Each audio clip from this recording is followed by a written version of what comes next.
Perfect. So I'm here with Eoin McDonald. We're exactly a week out. I don't know when this will be released, but we're exactly a week out from Cage Conflict. One more week and you're back in that craziness of the Devonish. How does it feel to be back fighting? You've had a little bit of time out, but now you're back. How does it feel? This time next week, it's not going to be this quiet around us. It's going to be packed to the rafters and it's going to be roaring. How are you? Thank you for your time. And how does it feel to be back? No problem, sir. It is good to be speaking to you again. Um, I am super excited to be back fighting again. Um, Even though like I wasn't really out for that long, to be honest. Like, and it's just like it wasn't as if I was out of like everything. Like I was out of the gym for this time. I've been around the gym and I've been training for a long time. I just haven't been fighting for a bit. Just because I've been having stuff outside of fighting. But it is good to be back. And no better show to be back on, the one and only Cage Conflict, which I love. It's I've been called Mr. Cage Conflict by a commentator before, so I'm gonna take that. That's a nice nick. That'd be a nice nickname to take into the bigger ranks, into your Mm. professional career. It'll help promote cage conflict as well. But it doesn't need promoting because obviously you've had likes of Paul Hughes come out there, so many other fighters. And what I like is there's so many amateur fights on it. They really, really give a platform for the lads. Not just FAI, just like there's a lot of Samsung from down in Cork. I see they have a lot of people on the card. SBG Clonmel, like it's a platform for so many fighters. How does it feel to have that on your doorstep? Do you know what? I believe the Cage Conflict is the highest of the highest level, amateur and pro. Like you look at them cards, like that's no disrespect to the other cards as well. Like recently, Irish MMA is absolutely booming. And it's brilliant to see as well. But like you're looking at Cage Conflict and they're doing things that other cards aren't doing, like national ways, like near enough a full pro main card, all title fights, like all boys are getting the chance as well. Like I know the Cage Conflict that it is Liam and Pat's show, but like it's not as if there's any differences made or anything. It's the best fight the best. And that's why I love it. I would be proud to be called Mr. Cage Conflict because it is the best fight the best. And like you may have your own opinion, but I believe that it's the best show on the end. Like I think all shows are fine. I think Cage Conflict and your fighting championship, I think two, they really, really matched them. Like Decky doesn't give his boys and Torres an easy go, and Pat and Shando don't give you an easy go. Like you guys fighting Ruairi Burke, who's an incredible fighter, and it's going to be a fantastic fight. And like that, no one gets the easy goes because when you go to pro, if your career's been padded to that stage, you're going to be in for a shock. The boys know what it's like at pro level and know what they need to do with you. So they're doing it well. In regards to your opponent, obviously Rory, he's been on the show a couple of times. Have you looked into it? We all kind of know Rory from around the scene. Do you look into fighters much, or do you just worry about yourself and your own training? I just train. Like me and Roy's fought before, and it was a good fight. But obviously, we both came along like leaps and bounds. Um, but like in terms of looking into fighters, like at amateur stage, like I just focus on myself. Like I improve every day. I'm in the gym every single day. I'm working with the best people. So I don't really need to look for something that's not there. Do you know what I mean? Like anything Rory's going to throw at me, I've seen before. Like, you know what I mean? And at the end of the day, it's fighting. It's decision making. Who makes the best decisions under those lights and at that time? Do you know what I mean? I like Roy. Me and Roy actually get on quite well. He's a sound guy. A lot of respect for him. But at the end of the day, it's his business. And I'm coming to take what's rightfully mine, like that bantamweight title. Yeah, that's what I was going to say. Obviously, when you're in amateur, a lot of fighters say it that they think um, just worry about yourself, don't worry about kind of the opponent, and just improve your own game. But you're fighting for the belt as well. How does it feel to be fighting for the belt? It's good. Yeah, like I believe like the reason that I matched for this belt and Rory as well is because, well, more me because it's Liam and Pat's show, and they know my ability. Like this is the start of a big year for me. This isn't just like, oh, like I win a belt here and then that's it. Like this is the start of a big year for me. And my name is going to be getting talked about across Irish MMA. Trust me on that there. By the end of this year, people will be talking about my name at bantamweight, in Irish MMA, amateur and pro. So yeah, we're pushing on here from a big year, and this is just the start of it. Yeah, I'm excited to see how the year pans out for you. What's it like in FAI at the minute? Obviously, from your weight class, there's so many fighters. From the flyweights, especially, there's so many. Like, just the whole gym. What's the whole gym like now at the minute? Mate, the whole gym is absolutely is buzzing. Like it's just everyone's just improving at a rapid rate. Like every day, like you're coming up and you're training with I wouldn't like these younger boys, like, and they're absolutely unbelievable.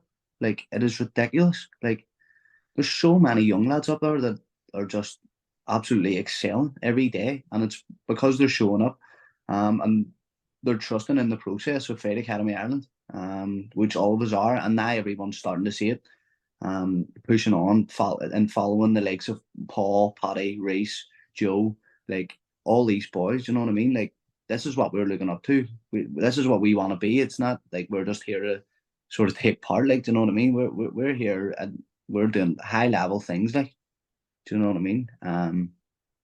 But yeah, I love the gym.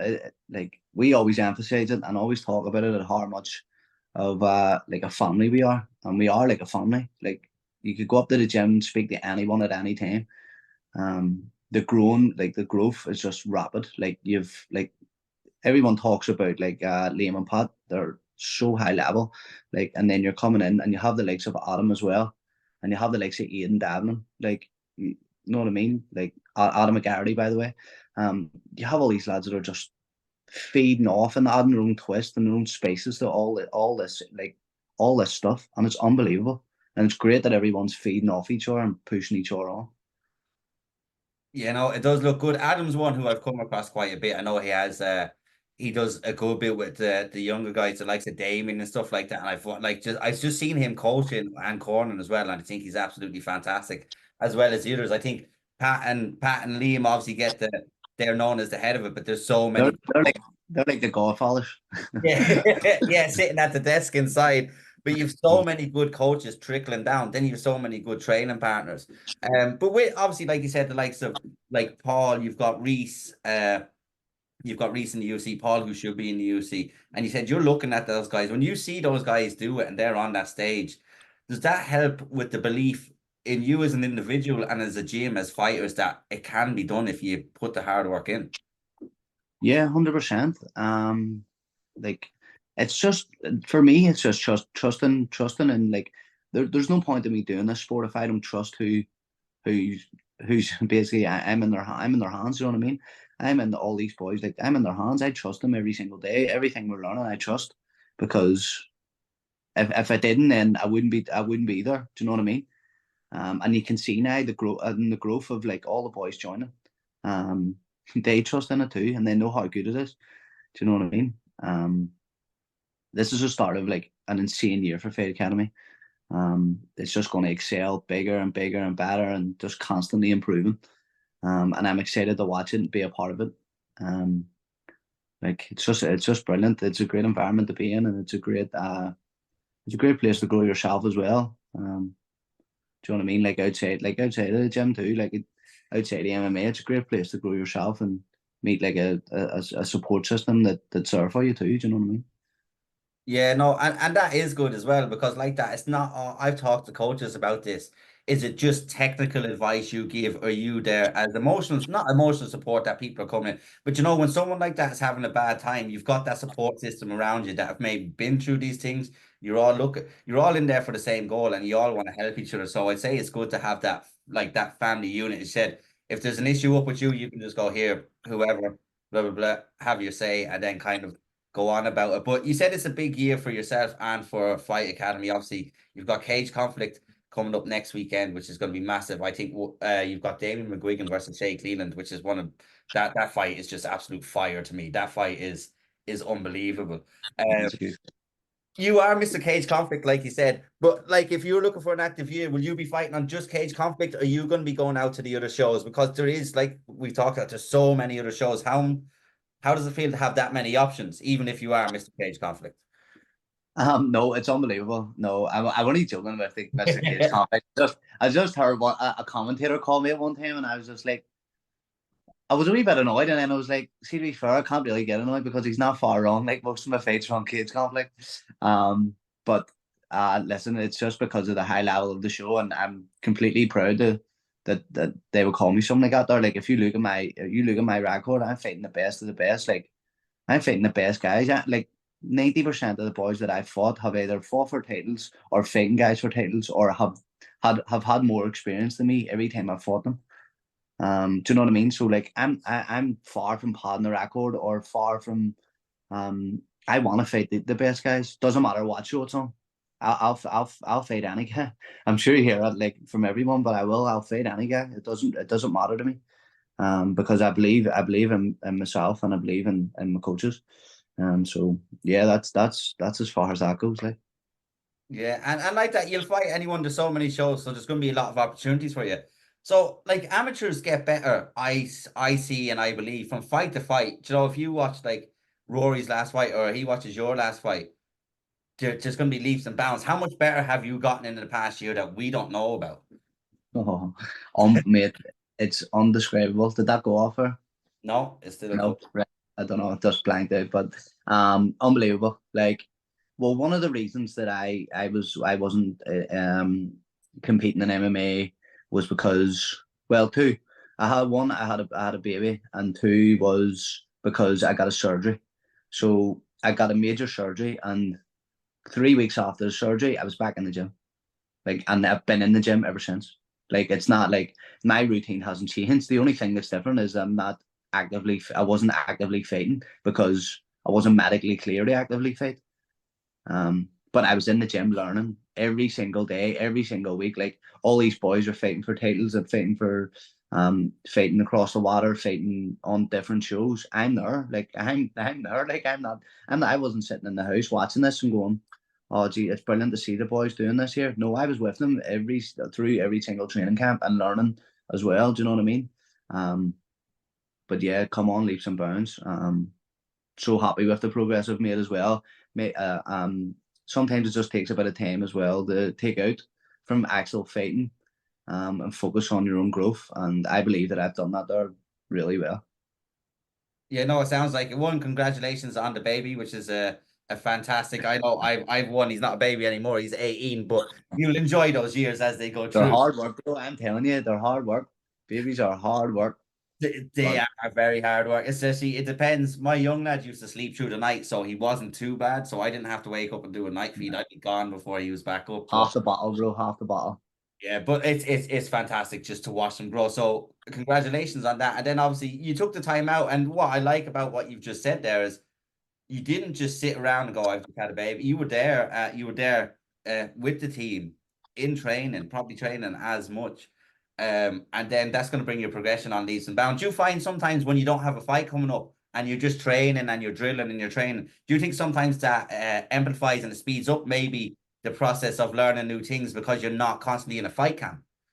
Yeah, yeah. Well, it is good and it's a bad thing. Like, no, well, not a bad thing, but it's a good thing because the pressure's off of a fight. Like, you're not constantly analyzing every round and every situation. Do you know what I mean? So you're able to grow and try things that you would never try in a training camp because you're like, why would I do that? I wouldn't do that for this fight or I wouldn't do that at this time. Do you know what I mean? So you can try new things, so it's good. But then again, you're like working and working, doing all the hard work and improving and going, well, where do I get to show all this hard work? Where do I get to show my improvements? So then that's when the fight comes in and you get to show your improvements. Um, but yeah, I'm looking forward to a big year. I'm getting my name back out into the Irish MMA scene. I think it's a long time coming for me to be honest. So very active this year. Hopefully pushing towards professional and see how we get on. Yeah, that was my next question actually. You said you want a big year. Do you have a number of fights you want to have at amateur? And you've just talked about obviously turning pro. That will, I would presume, depend on how many fights you've had and how the results have gone. Do you have a number of fights you want to have this year at amateur, Um, or is it more the not quality of performances? not really more performances. Like I'm happy with the amount of fights I've had at the minute. Like as I say, all the guys that I'm fighting, go and look at my record. Like there's no mugs there. Like they're all great guys. Do you know what I mean? Like I don't turn down fights. Sometimes like it just sort of depends. You know what I mean? I take one fight at a time and see how we go. Like there's no like I don't want to have like I need to reach this number of amateur fights before I turn pro. Like I've had 8 or 9 amateur fights now against high level boys. Like if I go out and perform a couple of times and I feel like I'm ready and my coaches feel like I'm ready, then we'll turn professional and start taking over the professional scene. Yeah, like that. Obviously, Jared's gone and he's just signed with Brave. And there's so many options at professional now. How does that feel for you? Obviously, I know there's the merge between Bellator and PFL. PFL had because I was talking to Eamon and we were talking about Bellator was a majority SBG. And PFL kind of has a nice mix of both, and Cage Warriors actually doesn't have SBG. I think it'd be better if everyone just mixed. So if there was different on if SBG were in Cage Warriors and the other fighters were in Bellator, but you've got them, you've got Brave, you've got other bigger promotions around Europe as well. Not, I don't want to say bigger, like sorry, more regional promotions, but that are on Fight Pass as well. To have those options going into professional as well, how does that feel compared to years ago? It was kind of regional Cage Warriors UFC. That was the plan, but there's so many more options now. How does that feel like potentially heading into professional by the end of the year? No, it's great. Having all these options, like obviously, like uh, you have to build experience in professional too. Like it's not like you're gonna have 3 3s of absolute chaos. Like you're gonna have for 3 5s of a more calculated fight against someone who's had more like a lot of experience too. So it's about I think personally I think it's just about building yourself up at that level. And then pushing on to see where you want to go as well. Like a lot of people think it's like conventional. Oh right, I have to go Cage Warriors to go UFC.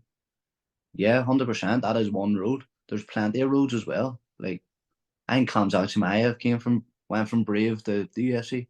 Like there's so many roads too. Do you know what I mean? Like, but I think it's brilliant that all these promotions are especially coming to Belfast too. It's great to see the Bellator and PFL come to Belfast.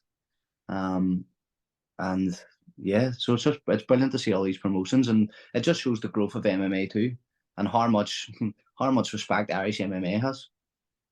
Yeah, is Octagon MMA is one I forgot as well, who were after Yeah, doing yeah, Octagon as well. Matthew Elliott was on that. And it's good, like you said, it's good to see that the within this island, the recognition of the level of fighters. Because, like you said, Tiernan Loughlin I spoke to about an hour ago. Like he was another one who he went to FAI and he had that last performance, and it was after the last performance where everyone kind of went, "Now it's time to turn pro." So it's going to be a good year for you. I can't wait to see you this or next Saturday. I'm going to let you go, but is there anything you want to say before you go, or anyone who want to shout out? And I want to thank you very much for your time. In terms of shout outs, I want to give a shout out to my family and my daughter. We've done a lot this year, and it's good to it's good to get back and have their support as well while doing it. And I also want to give a big massive shout out to my brother, who I love very much, who passed away a lot of years ago. Um, and one massive shout out to my other brother, Ryan Curtis. I love you, bro, and we're all behind you. We're family, and miss you in the gym. I love you, brother. Sorry for your loss on your brother. And in regards to Ryan Curtis, all the pay-per-view revenue, all the proceeds from this show is actually going to be going towards to help Ryan. Obviously, if you don't know what's happened to him, he had a bad injury in in training, and we're just trying to get him back so he can have a normal life again. He's an absolute gentleman, an absolute showman, and one of the best around in Ireland. So, thank you for your time. Thank you for your little piece, and I will see you next weekend. Yes, brother. Good to speak to you. Peace. You too. Thank you.